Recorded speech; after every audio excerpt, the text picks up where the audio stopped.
Welcome to a busted play. An illegal use of hands to the face short.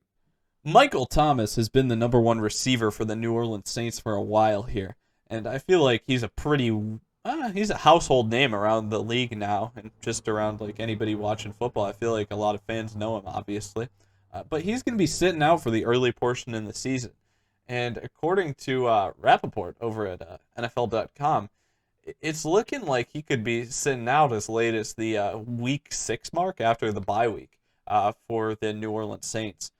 And what's interesting here is he had some surgery for his ankle in June, but don't know why we waited so long to get to this surgery. It seems like if you were going to get surgery, you would want to get it done as soon after the season is over as possible. But can't go back and change that now. So how does this affect the early portion of the season for the New Orleans Saints? They've got the Green Bay Packers, Carolina Panthers, New England Patriots, and New York Giants.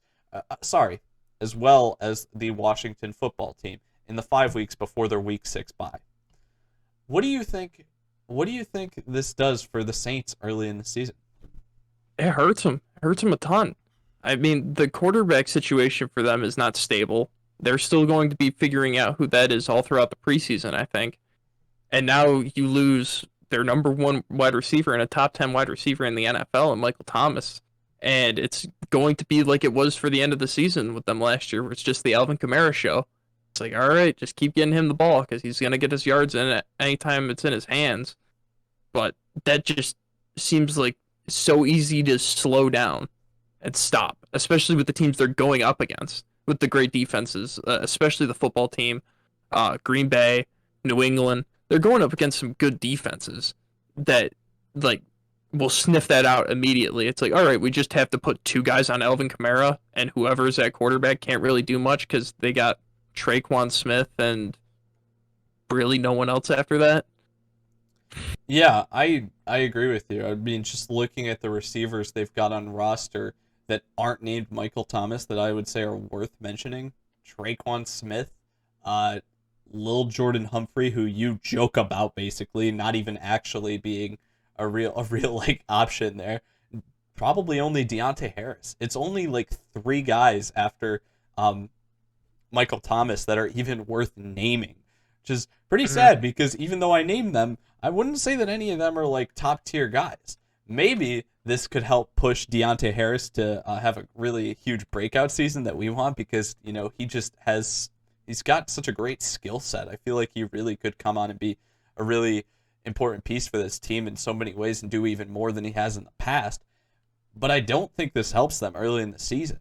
I just think about this and go back to our point of discussion for this team when seemingly whenever we talk about them with what's going to happen in the quarterback situation.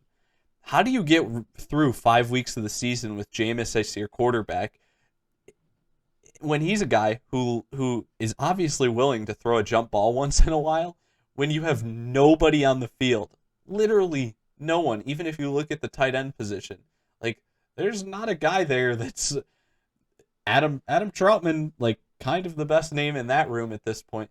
There's not really anyone you're going to be able to throw the ball up to. And I just think that how does this work if Jameis is the starter early in the season? How do you think that goes? I, I mean, Jameis did well in Tampa Bay with Chris Godwin and Mike Evans, guys that are like Chris Godwin could be a number one receiver on most NFL teams. He's made his like he didn't make money. He took a huge cut to go to the Saints, but he got all of his stats by just chucking it to these guys. It's like let the receiver do what they do and catch the ball. That's Jameis's whole philosophy. Now maybe that's changed with him being mentored a year under Drew Brees. I don't really think a year is going to do much, but just Jameis's whole game is I'm going to give the star a chance to be a star. And whether that's intentional or not, maybe James thinks he's the star and he's like just doing these completions on his own, but Yeah. it kills him. It kills Jameis's game plan because he doesn't really have a star receiver. I mean, Traquan Smith isn't going to be going up and mossing guys, neither is Deontay Harris. Like, it's going to be short completions, and that's Taysom's game, but short completions don't really, like, They can stall out and you can end drives with that too. I really think that these first 6 weeks, win one or two of them, and I think their season might be over at that point too. Because you kind of need to come out of the gate hot for New Orleans in that division and in the NFC to like have a chance to get the wild card. Maybe they get the 7 seed. I don't know, but just coming out flat like that. Yeah. In terms of how this goes with Jameis, my honest my honest belief is that if they came out with Jameis in these first 5 games, and Michael Thomas isn't playing, I think that they would be happy to win. Like, no, they wouldn't be happy, but I think that they should be happy to win 2 of them, and honestly, not be shocked to only win one of those games. Uh, Mm-hmm. because I just think that it hurts them that badly. Now, this gets back to my point of how I think it can really help them if Taysom is their QB and they go really run heavy during the season. So now we've talked about so many times, but I feel like, geez, this, I feel like it was a discussion before for me. I feel like there's no, like, in terms of what is the correct decision now, not what they'll actually do, what is the correct decision now? I feel like it's almost that you have to go with Taysom at this point. Because if they don't go with Taysom here, and they don't have this run-heavy scheme to hide their flaws with lacking their best receiver on their team through the first 5 weeks of the season, then I don't think I think you're right. I think that 2-3 start, or potentially that 1-4 start, 3-2 start if they're lucky. I mean, 3-2 is nice. You got a winning record, but I think they'd be lucky to be 3-2 with Jameis starting those games. I think that could be bad enough that it doesn't allow them to make the playoffs. I do think it could hurt them that badly, and I think it really pushes the Taysom argument even more. Yeah, that you got to bank that they go full all in on this run heavy scheme then. Because if they go halfway with it, it's not going to work. You Yeah. have to commit to it. And they have the running back to do it. They have an athletic quarterback that they can do it with. But if they, you have to go all in. And I don't know if you still have Michael Thomas there. If you go all in, do it this late in the off season to start scheming something up like that. I don't know. I don't think that it's this late in the offseason. I feel like the plays have mostly already been in the playbook. Especially because Taysom's been there, what, 3 years now, 4 years now? He's had his plays in. It's just how many of them have they ran? How many of them have we seen? And how many may have they added this offseason, I guess. I really don't think they would have needed to add too many because I feel like there was probably already plenty.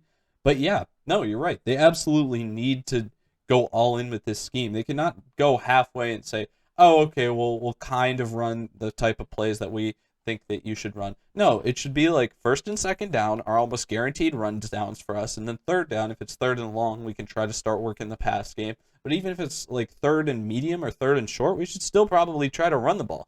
Try to go all in on this and use the fact that we have a quarterback in the run game. Basically, that acts as an extra blocker because when you're working the run game, just handing the ball off, and you don't have a quarterback in the run game, that means one guy's getting taken out of the play every time. When you have the quarterback in the run game, it changes stuff because that means that guy can act as a decoy that somebody has to defend or keep the ball, and then the running back is the decoy. It adds a guy in terms of blockers, and then it's a one-on-one matchup between one guy and another, really, if everybody hits their block or holds their defender or whatever. But with that being said, I don't know if Sean Payton will do it. I think Sean Payton is smart enough to design that type of offense. I just don't know if he'll want to do it. But with this news coming out, I think he absolutely should now.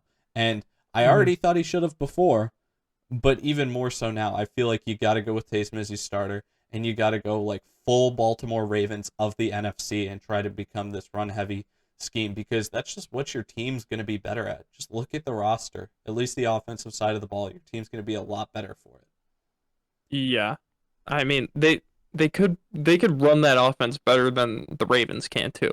Because once Michael Thomas comes back, they actually have a legit number one receiver that all the targets can get funneled to in that because the Ravens kind of just have one guy that the targets get funneled to. That being Mark Andrews. But uh it's just going to be tough.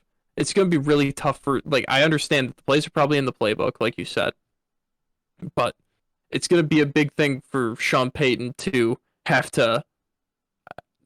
I swallow his pride is not the right thing, but just have to come to terms like I have to do this. Like this is what's going to be best for the team. I'm going because Sean Payton is he's far away from like a traditional NFL offense that like an older guy like him you'd think would be running. He's far away from that. But is he enough to like go into this really experimental run heavy thing that we've seen the Ravens do and have success with? Well, I do want to say I think it's slightly different from the Ravens in the fact that it there's no way it won't be as it'll be like it could be a lot of pistol shotgun type stuff that has option reads and then just designed quarterback runs type things. That's the similarities. I think the main difference here is that they're going to have a lot more receivers on the field still. I don't think they go as heavy tight ends or fullbacks, obviously. They can. But I mean, Alex Arma's on the roster now. That is the fullback. That is the fullback. Their best pickup of free agency. But yeah, no, I don't think they're terribly deep at the tight end position. So I think they probably won't go as many like. I mean, what are you talking here? Like 2 running backs, maybe 1 tight end set. That's like the heaviest personnel they get. I don't think they ever go like 2 backs, 2 tight ends. Like especially not nearly as often as the Ravens do it. But I think Deontay Harris also is an interesting chess piece for them in terms of like a motion piece they could still use in this offense. Because the Ravens like to motion either the fullbacks or the tight ends in those looks through the formation. I think they could get Deontay Harris moving in like a jet motion type situation a lot just because of the way that they may have a little bit of a different style in how they attack it while still being that run heavy approach that we're talking about. Yeah, I'm excited to see what the Saints do. I mean, preseason is a couple weeks away, 3 weeks away. And that first game, I am going to be tuned in. I need to see what they do. I think they may hide it though. Well, it's gonna be tough because I don't know if Sean Payton's just gonna be like, all right, we're gonna run what we ran with Breeze as like a baseline to see the two compete. But if you're doing that, you're not properly evaluating Taysom in that offense. So I don't know. I don't think it's. I mean, yes, but also I feel like the evaluation can be done in training camp instead because last year we didn't have any preseason games, and I think he'd much prefer to hide his playbook until the regular season as opposed to show it off to the whole world. Although what I will say is Ian Book preseason. I'm excited for that. Yes, the blend of the two. Yeah. The middleman. Yeah, he's gonna be interesting. But very big storyline this preseason. Who wins this QB battle for the Saints? Which I mean, it's overshadowing Denver's, but Denver's isn't even that interesting because it's basically 2 guys that are kind of the same ish. I mean, well, they're not the same, but they're not as different as Jameis and Taysom. They're not polar opposites like Jameis and Taysom are. Yeah, that's better. Yeah. All right, but we think Taysom's the better option now because of this news. Basically, has to be, right? If it goes to that scheme, I don't know. I like Jameis. I like Jameis if they like. It's so scheme dependent. Like it's such a not a dream world because it's very possible. But it's like the perfect scenario that all this happens that way. Then yeah, I'd love Taysom in that. But I have no idea what Sean Payton's going to do. I have to wait till week 1 till I can really like form an opinion. And even after that, it's going to be skewed based on the performance of whichever quarterback starts week 1. Okay. I don't think Sean Payton is dumb enough to start Taysom and then not put him in the best situation to win games. That's what I'll say. No, Sean Payton doesn't make his players look stupid. And I think that's where I'll leave it. Okay? You all set? Yeah, I think we can cut this here.